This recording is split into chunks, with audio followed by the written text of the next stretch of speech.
João Patton, um missionário entre os antropófagos, 1824-1907. Perto de Dawswinton, na Escócia, morava um casal conhecido em toda a região como os velhos Adão e Eva. A esse lar veio em visita uma sobrinha, Jeanette Rogerson. Supunha-se que não houvesse muita coisa na casa isolada dos velhos para distrair a jovem, sempre viva e alegre. Mas uma coisa atraiu-lhe o interesse. Um rapaz chamado Tiago Patton, que entrava dia após dia num matagal perto da casa.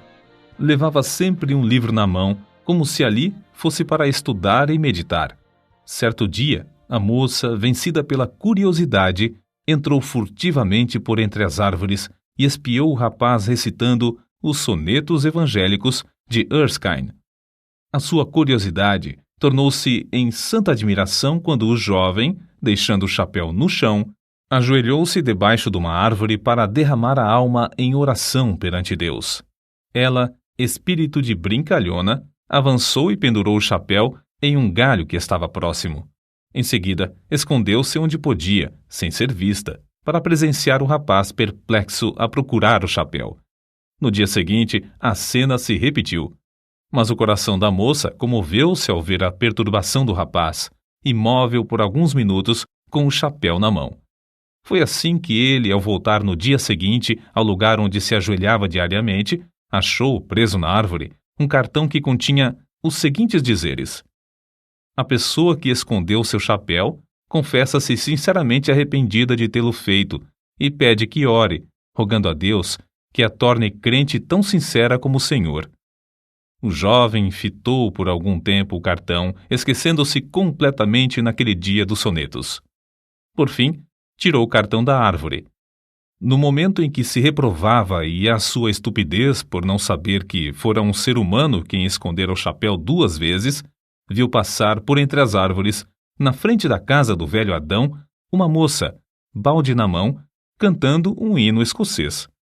Naquele instante, o moço sabia, por instinto divino, que a visita angélica que invadira seu retiro de oração fora a gentil e hábil sobrinha dos velhos Adão e Eva. Tiago Patton ainda não conhecia Jeanette Rogerson, mas ouvira falar nas suas extraordinárias qualificações intelectuais e espirituais. É provável que Tiago Patton começasse a orar pela jovem, mas num sentido diferente daquele que ela pedira.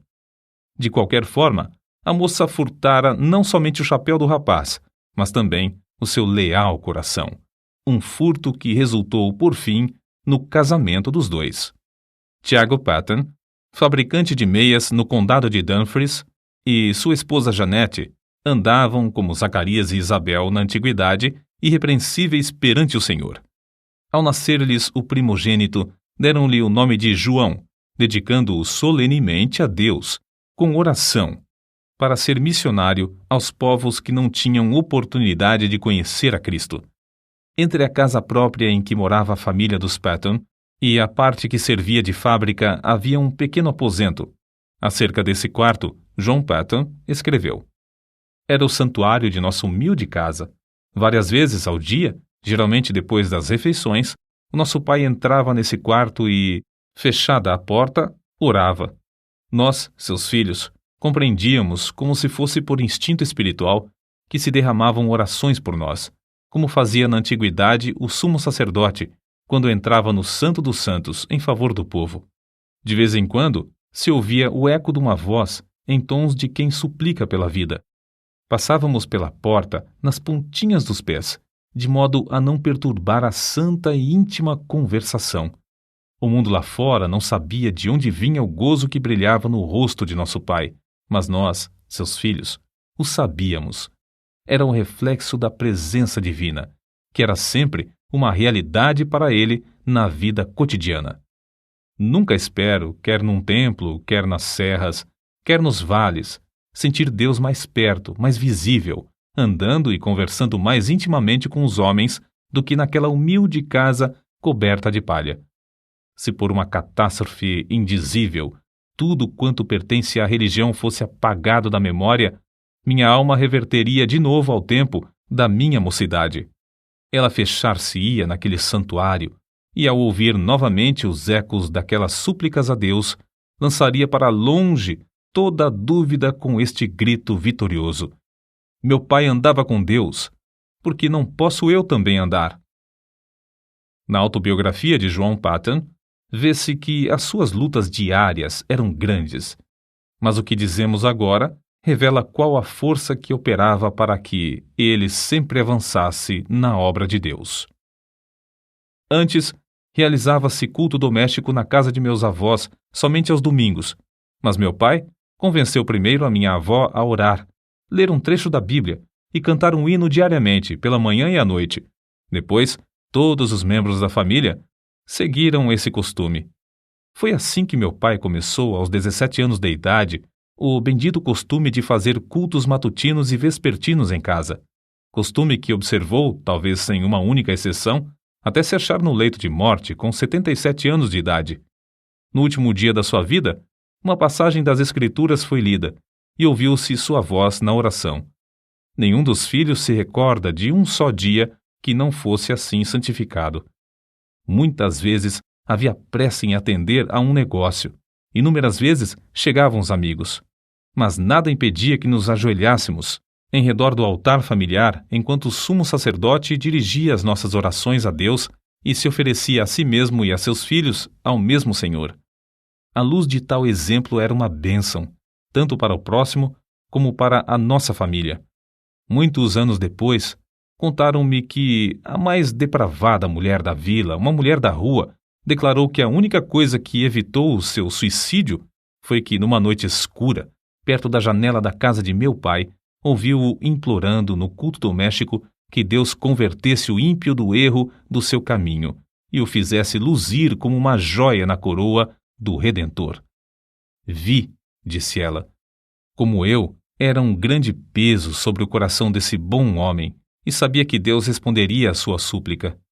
Foi por causa dessa certeza que não entrei no inferno e que achei o único Salvador. Por meio desse ocorrido, a mulher foi salva e transformada pela graça divina.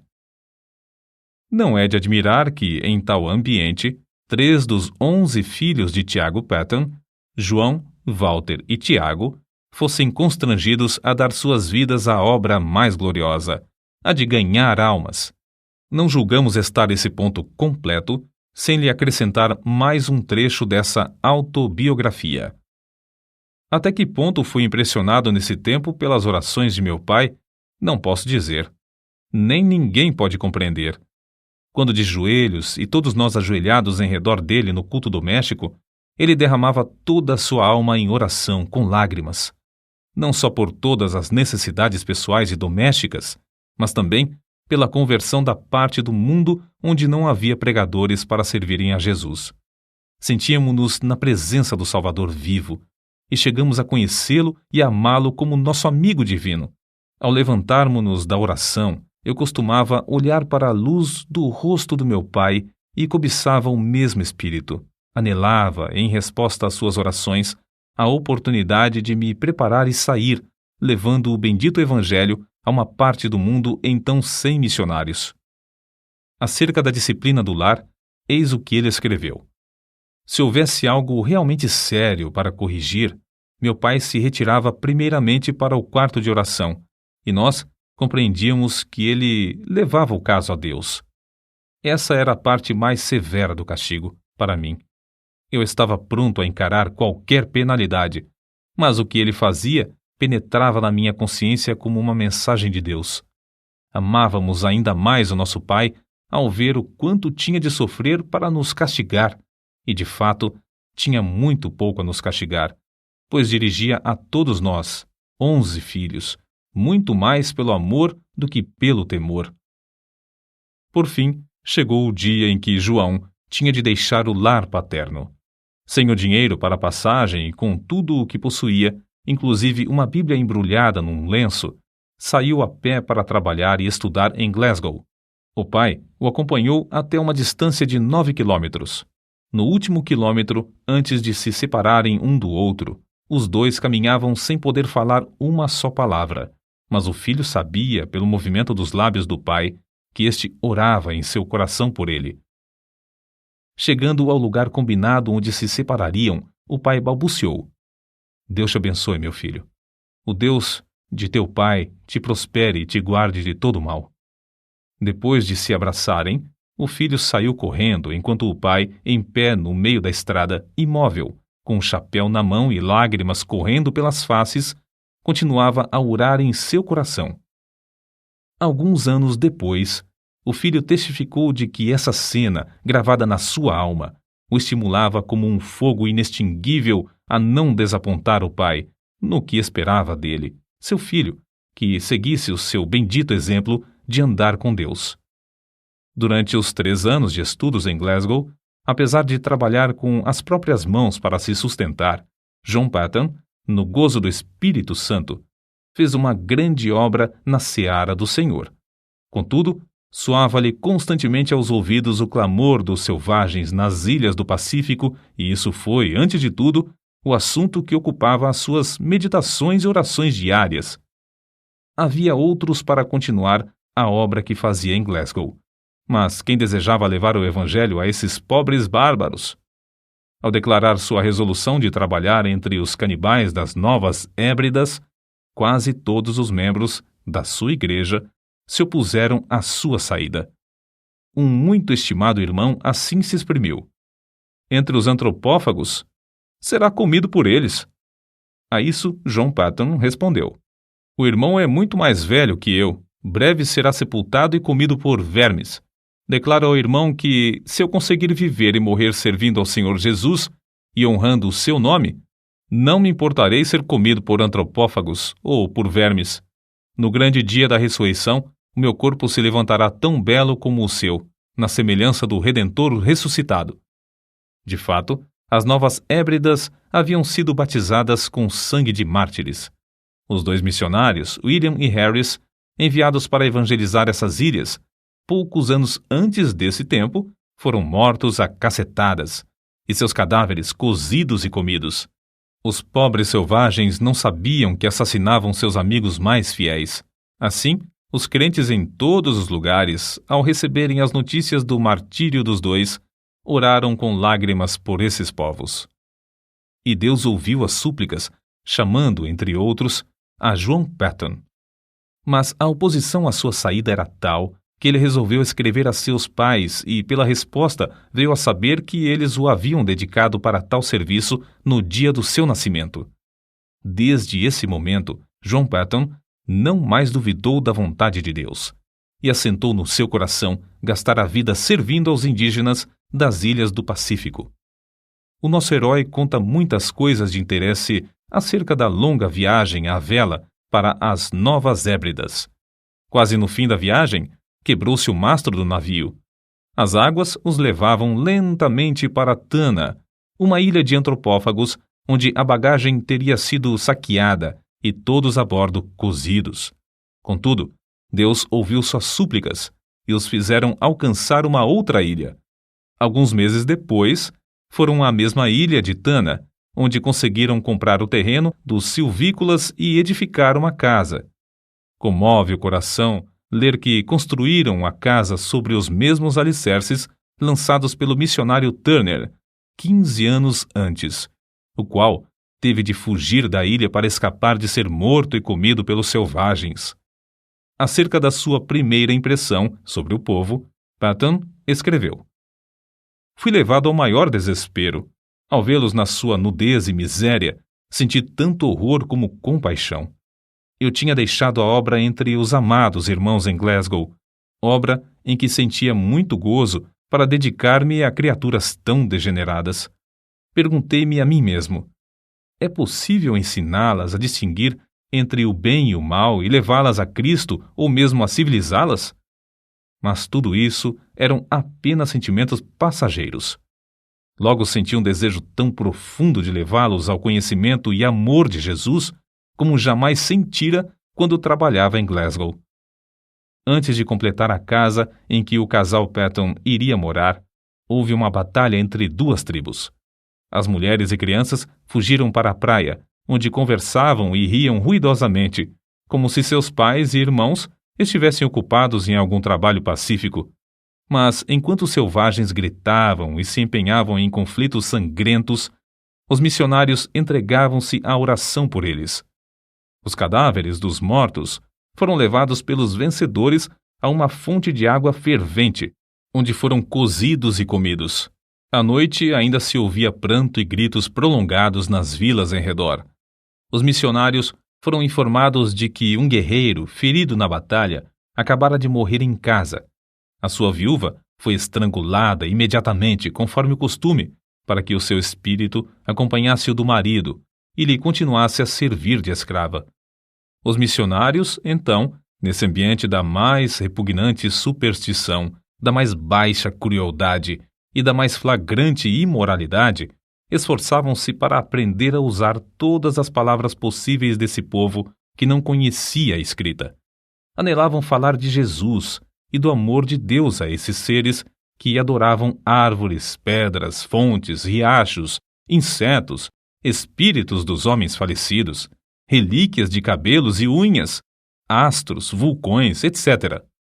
A esposa de Patton era uma ajudadora esforçada e, dentro de poucas semanas, reuniu 8 mulheres da ilha a quem instruía diariamente.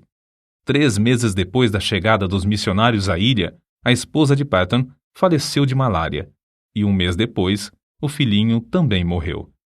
Quem pode avaliar as saudades de Patton durante os anos que trabalhou sem ajudadora em Tana? Apesar de quase haver morrido também da mesma enfermidade, de os crentes insistirem para que voltasse à sua terra e de os indígenas fazerem plano após plano de matá-lo, esse herói permaneceu orando e trabalhando fielmente no posto onde Deus o colocara. Um templo foi construído e um bom número se congregava para ouvir a mensagem divina. Patton não somente conseguiu reduzir a língua dos tanianos à forma escrita, mas também traduziu uma parte das escrituras, a qual imprimiu apesar de não conhecer a arte tipográfica.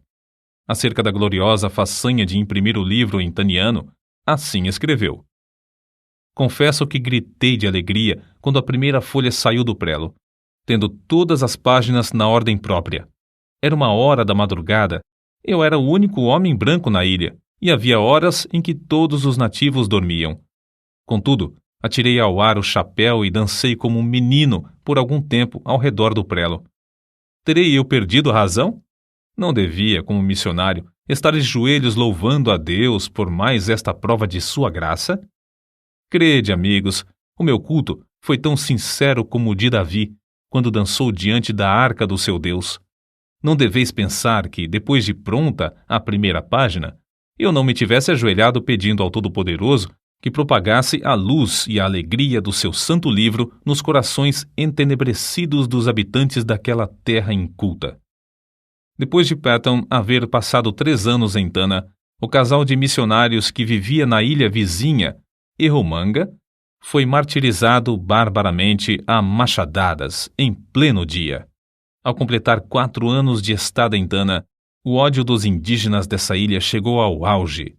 Diversas tribos combinaram matar o indefeso missionário e findar, assim, com a religião do Deus de amor em toda a ilha. Contudo, como ele mesmo se declarava imortal até findar sua obra na terra, evitava em pleno campo os inúmeros golpes de lanças, machadinhas e cacetes armados pelas mãos dos indígenas. E assim conseguiu escapar para a ilha de Aneitium. Planejou então ocupar-se na obra de tradução do resto dos evangelhos na língua taniana, enquanto esperava a oportunidade de voltar a Tana. Porém, sentiu-se dirigido a aceitar a chamada para ir à Austrália. Em poucos meses, animou as igrejas ali a comprarem um navio à vela para servir aos missionários. Despertou-as também a contribuírem liberalmente e a enviarem mais missionários a evangelizar todas as ilhas. Acerca da sua viagem à Escócia, depois de alguns anos nas Novas Hébridas, ele escreveu: Fui de trem a Dumfries e lá achei condução para o querido lar paterno, onde fui acolhido com muitas lágrimas.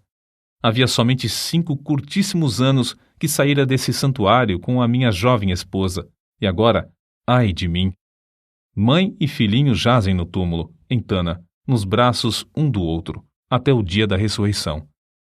Não foi com menos gozo, apesar de sentir-me angustiado, que, poucos dias depois, encontrei-me com os pais da minha querida falecida esposa. Antes de deixar a Escócia para a nova viagem, Patton casou-se com a irmã de outro missionário. Chamada por Deus a trabalhar entre os povos mergulhados nas trevas das Novas Hébridas, ela serviu como fiel companheira de seu marido por muitos anos. Meu último ato na Escócia foi ajoelhar-me no lar paterno durante o culto doméstico, enquanto meu venerando pai, como sacerdote, de cabelos brancos, nos entregava uma vez mais aos cuidados e proteção de Deus, Senhor das famílias de Israel. Eu tinha por certo, quando nos levantamos da oração e nos despedimos uns dos outros, que não nos encontraríamos com eles antes do dia da ressurreição. Porém, ele e minha querida mãe, com corações alegres, nos ofertaram de novo ao Senhor para o serviço entre os silvícolas. Mais tarde, meu querido irmão me escreveu que a espada que traspassara a alma da minha mãe era demasiado aguda e que, depois da nossa saída, ela jazeu por muito tempo como morta nos braços de meu pai. Prestes a regressar às ilhas, Patton foi constrangido pelo voto de todos os missionários a não voltar a Tana, mas abrir a obra na vizinha ilha de Aniwa. Dessa forma, tinha de aprender outra língua e começar tudo de novo. Na tarefa de preparar o terreno para a construção da casa em seu novo habitat, Patton ajuntou 2 cestos de ossos humanos de vítimas comidas pelo povo da ilha. Quando essas pobres criaturas começavam a usar um pedacinho de chita ou um saiote, era sinal exterior de uma transformação, apesar de estarem longe da civilização.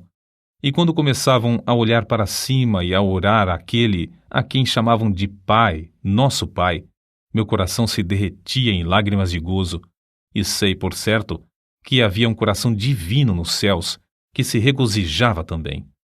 Contudo, como em Tana, Patton considerava-se imortal até completar a obra que lhe fora designada por Deus. Inúmeras vezes evitou a morte agarrando a arma levantada pelos selvagens contra ele, a fim de o matarem. Tempos depois, a força das trevas unidas contra o Evangelho em Aniwa cedeu. Isso data do tempo em que cavou um poço na ilha. Para os indígenas, a água de coco para satisfazer a sede era suficiente, porque se banhavam no mar e usavam pouco a água para cozinhar, e nenhuma para lavar a roupa. Mas para os missionários, a falta de água doce era o maior sacrifício. Por isso, Patton resolveu cavar um poço. No início, os indígenas auxiliavam-no na obra, apesar de considerarem o plano do deus de Misse dar chuva de baixo uma concepção nada lúcida. Mas depois, amedrontados pela profundeza da cavidade, deixaram o missionário a cavar sozinho, dia após dia, enquanto o contemplavam de longe, dizendo uns aos outros: quem jamais ouviu falar em chuva que vem de baixo? Pobre Misse, coitado! Quando o missionário insistia em dizer que o abastecimento de água em muitos países vinha de poços, eles respondiam: é assim que se dá com os doidos. Ninguém pode desviá-los de suas ideias loucas. Depois de longos dias de labor enfadonho, Patton alcançou terra úmida. Confiava em Deus para obter água doce, em resposta às suas orações. Contudo, nessa altura, ao meditar sobre o efeito que causaria entre o povo o fato de encontrar água salgada, sentia-se quase que tomado de horror. Sentia-me, escreveu ele, tão comovido que fiquei molhado de suor e tremia-me todo o corpo, quando a água começou a borbulhar de baixo e a encher o poço. Tomei um pouco de água na mão, levei-a à boca para prová-la.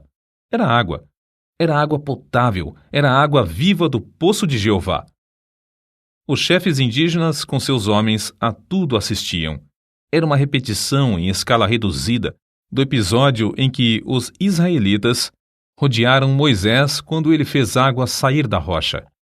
O missionário, depois de passar algum tempo louvando a Deus, ficou mais calmo, desceu novamente, encheu um jarro da chuva que Deus Jeová lhe dava pelo poço e entregou-o ao chefe. Este sacudiu o jarro para ver se realmente havia água dentro. Então, tomou um pouco na mão e, não satisfeito com isso, levou à boca um pouco mais. Depois de revolver os olhos de alegria, bebeu-a e rompeu em gritos. Chuva! Chuva! É chuva mesmo! Mas como a arranjou? Patton respondeu.